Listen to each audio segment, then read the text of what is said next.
The latter half of the 19th century was an age of unprecedented human ambition, a period where steam and sail coexisted in a fragile, often contentious partnership upon the world's oceans.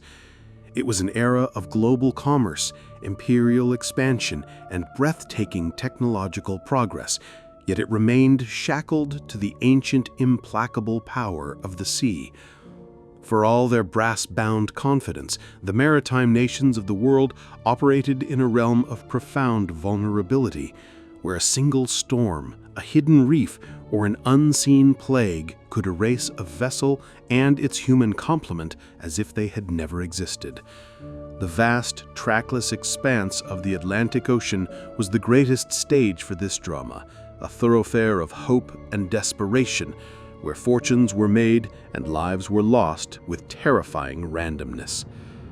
It was against this backdrop of soaring ambition and existential risk that the stories of two vessels became forever intertwined. The first was the brigantine Mary Celeste, a two-masted merchant ship of 282 tons, constructed originally in 1861 in Nova Scotia under the name Amazon.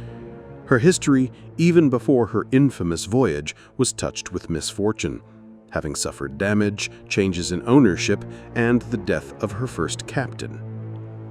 By 1872, she was under American ownership, having been significantly rebuilt and enlarged in a New York shipyard. Her new proprietors, a consortium including a seasoned mariner from Massachusetts, Captain Benjamin Spooner Briggs, had invested heavily in her, seeing her not as a cursed vessel, but as a sound platform for profitable trade. The second vessel was the British brigantine De Gratia, meaning by the grace of God. Commanded by Captain David Morehouse, a sober and respected seaman, she was a near contemporary of the Mary Celeste, a workhorse of the Atlantic trade routes. In early November 1872, both ships were preparing to depart from New York Harbor, their holds filled with cargoes destined for European markets. Their paths, though separate, were destined to converge in one of the most enduring mysteries in nautical history. Our focus must settle on the Mary Celeste and the man tasked with her safe passage. Captain Benjamin Briggs was, by all accounts, the antithesis of a reckless or superstitious sea dog. At 37 years of age, he was a devout Christian, a family man of impeccable reputation, and an experienced master with multiple successful Atlantic crossings to his credit. His decisions were measured, his character steady. For this voyage, he had assembled a crew of 7. His trusted first mate, Albert Richardson, second mate, Andrew Gilling, the steward, Edward Head, and 4 seasoned sailors, the German-born brothers Volkert and Bose Lorenzen, and their countrymen Arjen Martens and Gottlieb Gutschad. It was a compact but capable complement for a ship of her size. In a decision that would later be parsed for hidden meaning, Briggs also brought his family. Accompanying him was his wife, Sarah Elizabeth Briggs, a woman who had already sailed with her husband and who was, by her own letters, eagerly anticipating the journey. With them was their young daughter, Sophia Matilda, just 2 years old. Their 7-year-old son Arthur remained at home with his grandmother, his parents perhaps deeming the winter Atlantic crossing too arduous for a school-aged child. The presence of his wife and child on board is perhaps the most compelling evidence against any theory of instability or nefarious intent on the part of Captain Briggs. He was a man transporting his entire world. The cargo that filled the Mary Celeste's hold was both mundane and potentially hazardous. 1,701 barrels of commercial alcohol, a common shipment from the industrializing United States to Europe. This was not drinking alcohol, it was denatured, methylated spirits intended for manufacturing and medical uses, valued but also known to produce noxious, flammable fumes.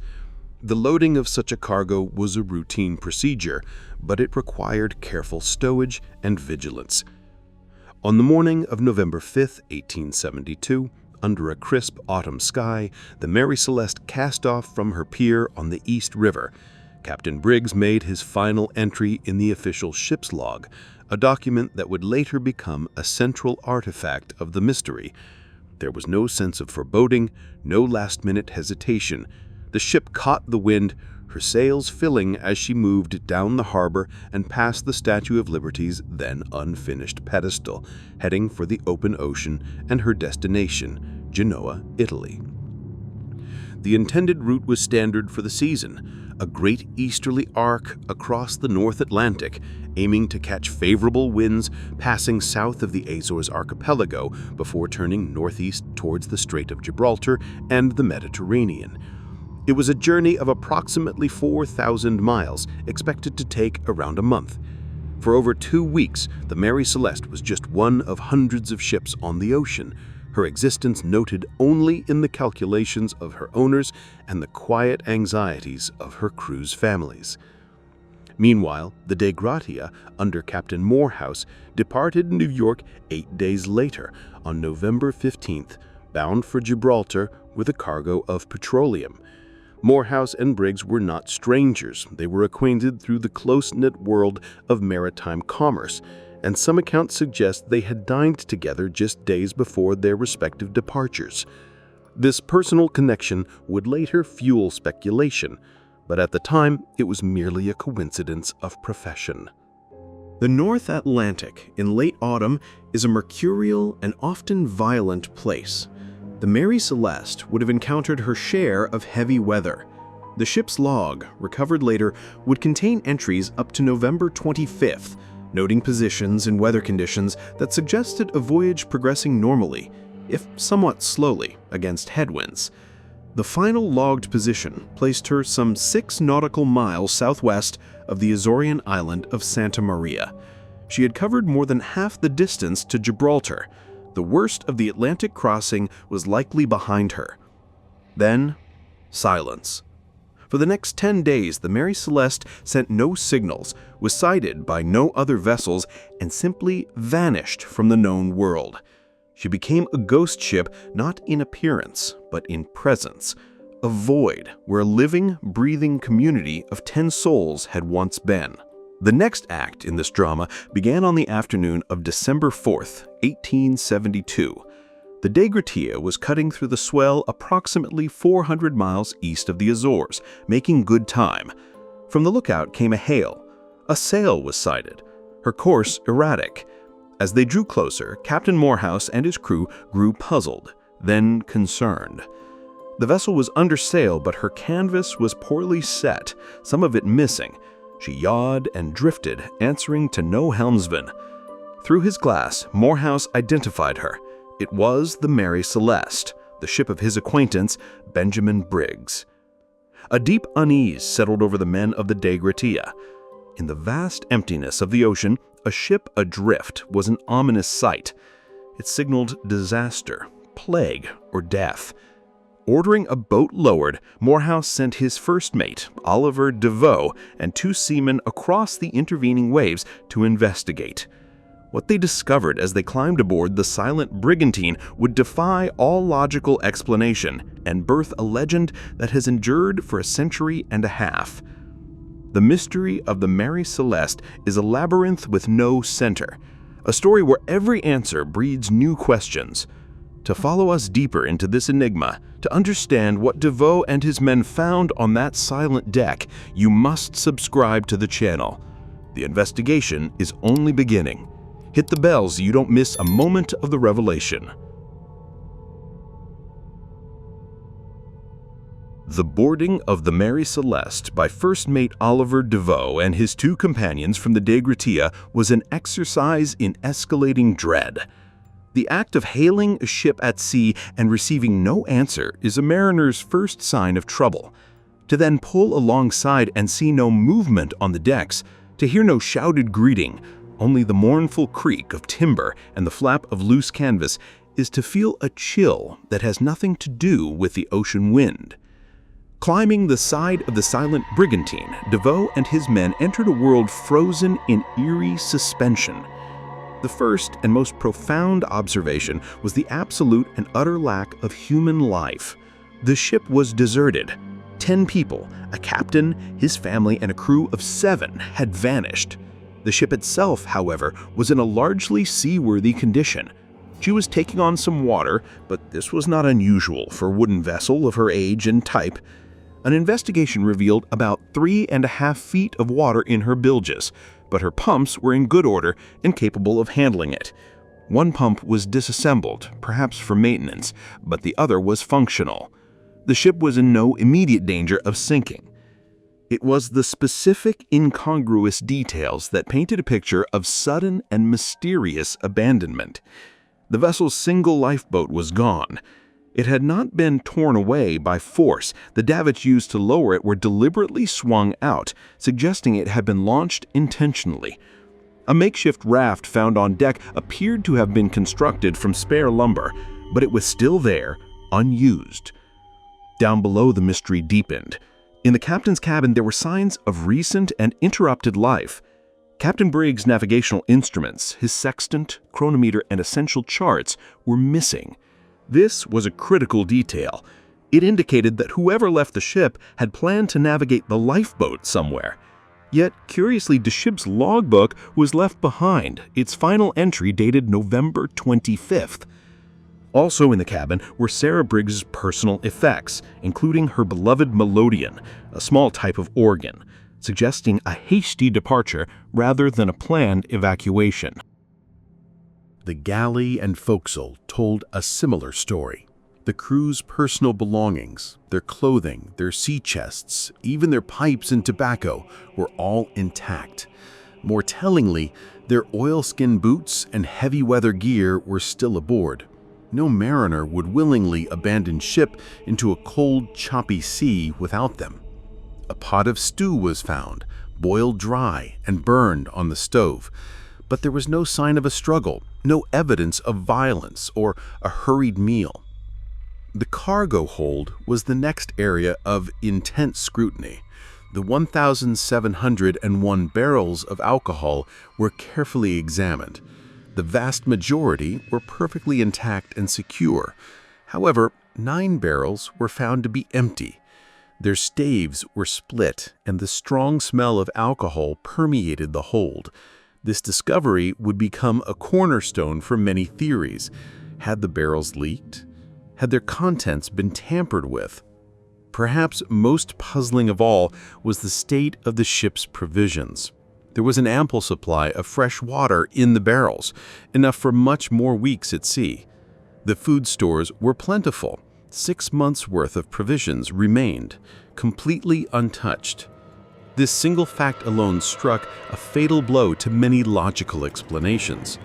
If the crew had abandoned ship for a perceived slow-acting threat like a leak, they would have taken water and food. If they had mutinied and taken the lifeboat, they would have surely plundered the stores. The untouched provisions suggested a departure so sudden and so urgent that there was no time to even grab the most basic necessities for survival. On deck, more clues, each more baffling than the last. The ship's binnacle, which housed the compass, was damaged. The glass was broken, and the compass itself was displaced. A long hemp rope was found trailing from the stern into the water, its end frayed and unraveled, as if it had been tied to something that was subsequently torn away with great force. Some reports, though their reliability is debated, mentioned a deep gash on each side of the bow rail, resembling marks that might be made by an axe, though their origin remained unclear. The final haunting touch was the discovery of the blade of a cutlass or sword hidden away in Captain Briggs' cabin. When it was examined later in Gibraltar, a substance initially thought to be blood was found on it. However, subsequent analysis suggested it was more likely rust or another residue. Yet in the moment of discovery, it added a sinister aura to the scene. Oliver Duveau, a practical and courageous seaman, made a momentous decision. Convinced the Mary Celeste was salvageable, he volunteered to Captain Morehouse that he and 2 other men could sail her the 800 miles to Gibraltar. It was a daring plan, requiring them to navigate a short-handed and unfamiliar vessel through potentially treacherous seas. Morehouse agreed. Dividing his own crew, he placed Duveau in command of the prize crew on the Mary Celeste, while he continued on the Dei Gratia. For over a week, the 2 ships sailed in tandem toward the British Crown colony of Gibraltar, the gateway to the Mediterranean. The journey was uneventful, a stark contrast to the terrifying mystery the silent ship represented. On December 13, 1872, both vessels dropped anchor in Gibraltar Harbor. The Mary Celeste was immediately impounded by the Vice Admiralty Court, and the long, arduous, and ultimately inconclusive process of investigation began. The men of the Dei Gratia, expecting praise and a generous salvage award for recovering a valuable vessel and her cargo, instead found themselves under a cloud of intense suspicion. They had brought in a ghost ship, and in the eyes of the law, they were the only living souls who could explain what had happened. Their story of a peaceful, abandoned ship seemed too incredible to be true. The stage was now set for a legal and investigatory drama that would dissect every scrap of evidence, spawn 1,000 theories, and ultimately fail to provide a single satisfying answer. What happened on the Mary Celeste between November 25th and December 4th? Was it mutiny, piracy, a natural phenomenon, or something far stranger? The investigation in Gibraltar would uncover more questions than answers. Don't navigate this mystery alone. Subscribe and hit the bell to follow the inquiry every step of the way. The arrival of the Mary Celeste in Gibraltar, under the command of a prize crew from the Dei Gratia, triggered not a celebration of maritime salvage, but a full-blown legal and judicial inquisition. Gibraltar was a vital strategic port, the key to the Mediterranean, and its British authorities were notoriously cautious and suspicious. The story, told by Captain Morehouse and First Mate Duveau, was extraordinary, and in the eyes of the Queen's Proctor and Attorney General for Gibraltar, Frederick Solly Flood, extraordinary claims required extraordinary scrutiny and often implied guilt. Solly Flood was a man described by contemporaries as dogged, pompous, and inherently distrustful. He immediately assumed that the Dei Gratia's crew knew more than they were telling. The most obvious theory from a legal standpoint was foul play. Had the crews of the 2 ships conspired? Had there been a mutiny on the Mary Celeste that the Dei Gratia's men had somehow quashed? Or worse, had the men of the Dei Gratia attacked the Mary Celeste, murdered her occupants, and concocted the story of finding her abandoned to claim the salvage money? The Court of Inquiry, presided over by Judge Sir James Cochrane, began its work immediately. The Mary Celeste was seized and placed under armed guard. Her cargo was inventoried for a second time. Captain Morehouse, Oliver Duveau, and the entire crew of the Dei Gratia were subjected to days of intense, repetitive, and often hostile questioning. Their accounts were picked apart for inconsistencies, but none of any significance were found. Their stories remained steadfast and consistent. They had found the ship abandoned, in the condition they described, and had sailed her to port as a legitimate salvage operation. Solly Flood, unconvinced, turned his attention to the physical evidence aboard the Mary Celeste. He ordered a meticulous survey of the vessel, a task undertaken by John Austin, a local surveyor with a reputation for thoroughness. Austin's report added new layers of intrigue, some of which would later be debunked or questioned. He noted strange marks on the bow that he believed were deliberately made with a sharp instrument to simulate damage from a collision. He focused intensely on the cutlass found in Briggs's cabin, and it was his initial examination that declared the stains upon it to be blood, a finding that would later be cast into doubt. The 9 empty alcohol barrels became a focal point. Solly Flood latched on to the theory that the crew had consumed the raw alcohol, gone mad in a drunken frenzy, mutinied, murdered the brig's family, and then escaped in the lifeboat to perish at sea. This theory, however sensational, had fatal flaws. The alcohol in the barrels was industry-grade ethanol, denatured with dangerous chemicals like methanol and others to make it undrinkable. Ingesting it would not cause drunkenness. It would cause agony, blindness, and death. No seaman, no matter how desperate, would mistake its foul smell and taste for potable liquor. Another theory proposed was that of foul fumes. Perhaps the leaking alcohol had created a buildup of vapors in the hold. Captain Briggs, fearing an imminent explosion, a not unreasonable fear given the volatility of alcohol fumes, might have ordered everyone into the lifeboat as a precautionary measure. They would have tied the lifeboat to the stern with the long rope that was found trailing. Then a sudden squall of gust of wind could have snapped the rope, setting the Mary Celeste sailing away, while the helpless occupants of the small lifeboat watched their only hope of survival disappear over the horizon, eventually succumbing to the elements. This theory, while plausible, also has its detractors. Benjamin Briggs was an experienced and prudent captain. Would he have completely abandoned a seaworthy ship without taking any provisions, without even putting on boots or oilskins? Would he not have first tried to ventilate the hold thoroughly? The absence of any attempt to secure food or water seems to argue against a measured, precautionary abandonment. For 3 months the court deliberated. The men of the Dei Gratia were held in Gibraltar, their futures hanging in the balance. Solly Flood continued to push his narrative of violence and conspiracy, but he could find no evidence to support it. There were no bodies, no signs of a struggle, no bloodstains. The cutlass marks were eventually deemed inconclusive, and no motive for the Dei Gratia's crew to commit such an act.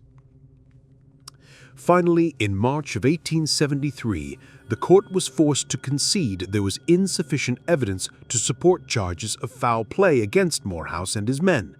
They were released and awarded salvage money for the recovery of the Mary Celeste and her cargo. However, the award was far less than the typical amount, which was usually half the value of the ship and cargo.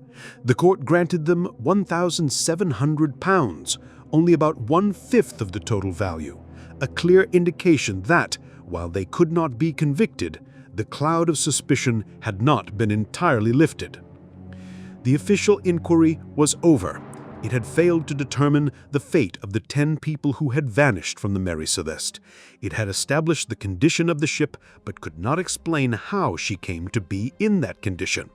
The court's closing statements essentially declared the mystery unsolvable with the available evidence. The Mary Celeste herself was released to her owners. She was captained again and sailed for another 12 years, a floating reminder of her own infamous history. Her end was ironically mundane and criminal.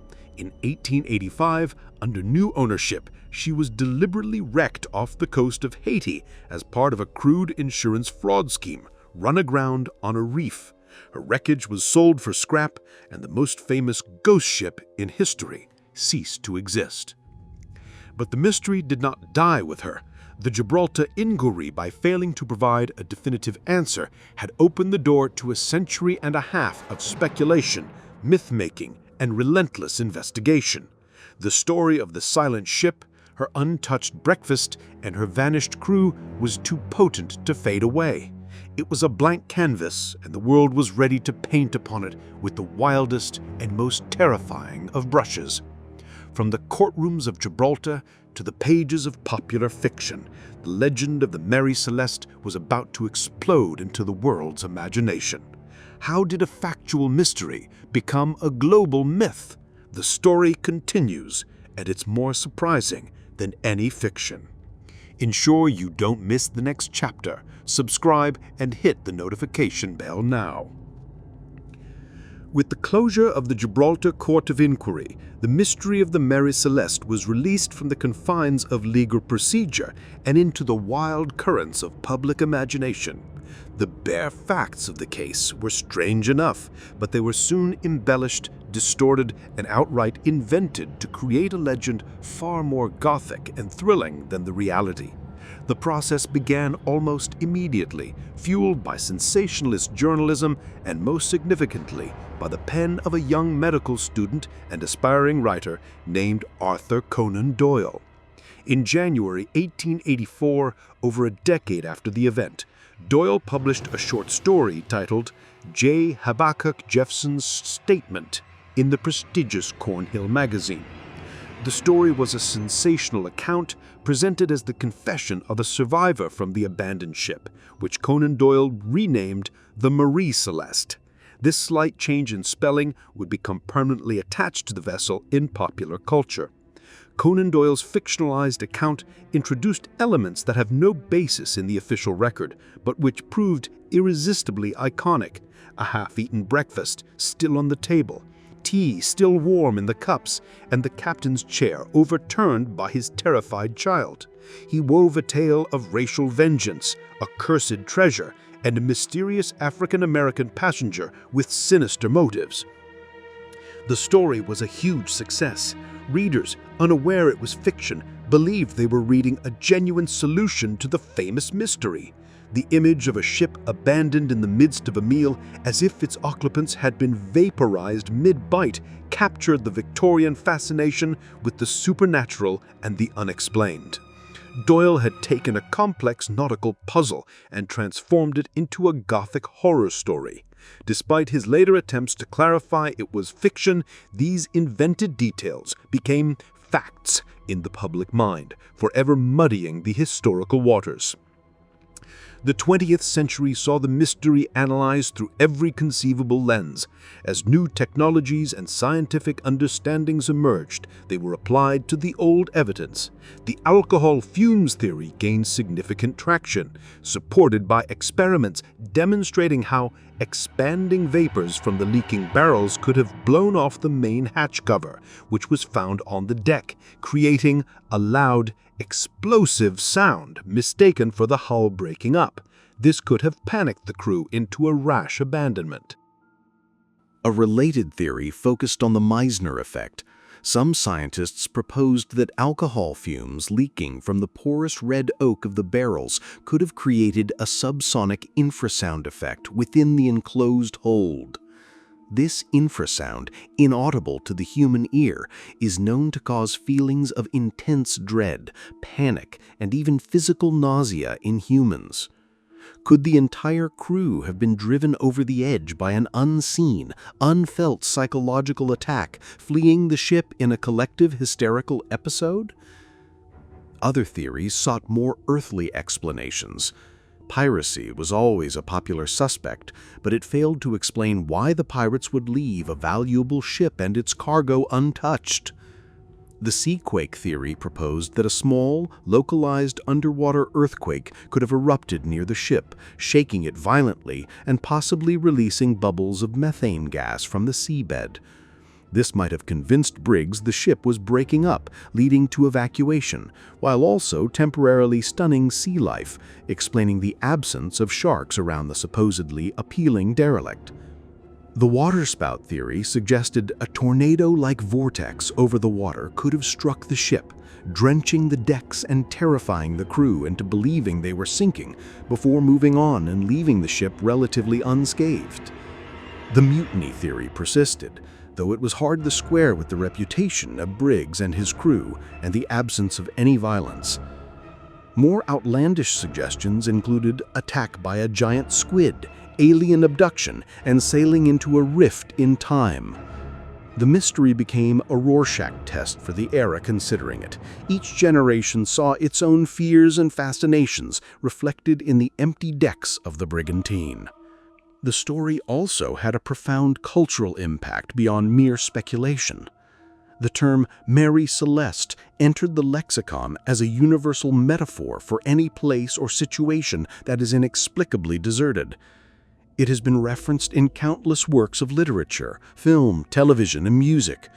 It inspired episodes of Doctor Who and Star Trek, and songs by artists like Bob Dylan and Douglas Adams. The ship became less a historical object and more an archetype, a symbol of absolute mystery. The fate of the victims, Benjamin Briggs, his family, and his crew, is almost certainly known. Adrift in a small lifeboat in the vast North Atlantic in late November without adequate provisions and exposed to the elements, their survival would have been measured in hours or days at most. The sea that had failed to claim the Mary Celeste would have taken her people with it silently, efficiently. Their bodies were never recovered. A monument to Captain Briggs stands in a cemetery in Massachusetts, a cenotaph bearing his name and the date of his disappearance, a quiet testament to a life lost to an enduring enigma. The mystery of the Mary Celeste endures because it represents the ultimate what-if. It is a perfect historical cliffhanger. The evidence provides just enough detail to set the scene, but refuses to provide the final act. It allows us to project our own theories, to puzzle over the clues, and to feel the chill of that ultimate question. What could make a sane, experienced man abandon a perfectly sound ship, dooming himself and everyone he loved to almost certain death? The answer, it seems, is lost to the waves, forever just beyond our grasp. The mystery of the Mary Celeste remains open, a cold case over 150 years old. But what if new evidence could still be found? What if modern technology could provide an answer? Our final chapter explores the ongoing quest for the truth and the legacy of the world's most famous ghost ship. Don't miss the conclusion. Subscribe and ring the bell for the final installment. The story of the Mary Celeste does not conclude with her deliberate wrecking in 1885, nor with the fading of the Victorian era that gave birth to her legend. Instead, the mystery has proven itself immortal, evolving from a maritime incident into a permanent fixture of our cultural and historical consciousness. The quest for a definitive answer has continued into the modern era, driven by historians, scientists, and passionate amateur sleuths armed with tools and knowledge unavailable to the Gibraltar court of 1872. The late 20th and early 21st centuries saw a concerted effort to separate the fact-based mystery from the accumulated fiction of Conan Doyle and sensationalist media. Researchers like Paul Begg, in his seminal work Mary Celeste, The Greatest Mystery of the Sea, meticulously dissected the original source material, the ship's log, the court depositions, the surveyor's reports, to establish a clear, unembellished record of what was actually found. This scholarly work stripped away the myths of warm meals and overturned chairs, returning the focus to the hard, puzzling evidence: the frayed rope, the missing navigational instruments, the single disassembled pump, and the 9 empty barrels. With the facts more clearly established, modern scientific analysis could be applied more effectively. The alcohol fumes theory remains the most widely accepted explanation among maritime historians. A detailed reconstruction suggests the following plausible scenario. The 9 barrels, made of red oak, possibly had faulty seams or had been jostled loose in rough weather. As the ship sailed into warmer climates near the Azores, the alcohol within expanded and leaked, filling the hold with potent, invisible vapors. Captain Briggs, perhaps alerted by the smell or by a worried crewman, would have ordered the main hatch cover removed to ventilate the hold. This would explain why it was found off, not just loose. At some point, perhaps due to a spark from metal rubbing somewhere or simply the building pressure, the fumes ignited, not in a catastrophic explosion, but in a sudden, loud whoosh of flame that blew out almost instantly. This terrifying event, known as a flash fire, would have left no soot or burn marks, but would have convinced everyone on board that a massive explosion was imminent. In a state of pure panic, fearing the entire ship would blow at any second, Briggs gave the order to abandon ship. The situation was so dire that there was no time to gather provisions or even put on boots. They hastily launched the lifeboat, tying it to the ship with a long line, the rope found trailing, intending to stay nearby until the danger passed. They took the ship's navigational instruments and logbook, expecting to need them to sail to safety once the threat was gone. Then, tragedy compounded tragedy. A sudden squall, or simply the wind filling the sails of the suddenly lighter Mary Celeste with her hatch cover off, caused the brigantine to surge forward. The tow rope, stretched taut, snapped. The Mary Celeste sailed away, quickly leaving the overloaded lifeboat behind. The occupants of the lifeboat, adrift in the open ocean, without food, water, or protection from the elements, met a grim and swift end. The Mary Celeste, her threat vanished with the dissipated fumes, sailed on as a ghost ship until found by the Dei Gratia. This theory elegantly explains nearly all the clues: the open hatch, the fear of explosion, the missing instruments, the absent lifeboat, the trailing rope, and the complete lack of provisions taken. It paints a picture of a catastrophic misjudgment under extreme pressure, a tragic error by a competent captain faced with a terrifying and unfamiliar phenomenon. Despite the logical appeal of this theory, the mystery retains its power. Why? Because it can never be proven. It is, like all others, an inference. The Mary Celeste is the ultimate Rorschach test of history. We see in its emptiness what we bring to it. For some, it is a cautionary tale about the dangers of hazardous cargo. For others, it is a story about the power of panic to override reason. For many, it is simply the perfect ghost story, a vessel forever sailing on the horizon of our understanding, just out of reach. The ship's legacy is a testament to humanity's fascination with the unknown. It reminds us that even in an age of satellite tracking and instant communication, the sea can keep its secrets. The Mary Celeste is no longer a physical object, but an idea, an enduring symbol of mystery itself. She continues to captivate us because in the end, she offers no answers, only a question. And sometimes, the question is more powerful than the answer could ever be. The story of the Mary Celeste, from her launch to her legend, is complete. But history is filled with such enigmas. If you are drawn to the unresolved, to the whispers of the past that refuse to be silenced, then your journey with us is just beginning. We delve into the archives to bring these forgotten mysteries to light. Don't let the next great story sail by you. Subscribe to the channel and hit the notification bell. The truth is out there, waiting to be found.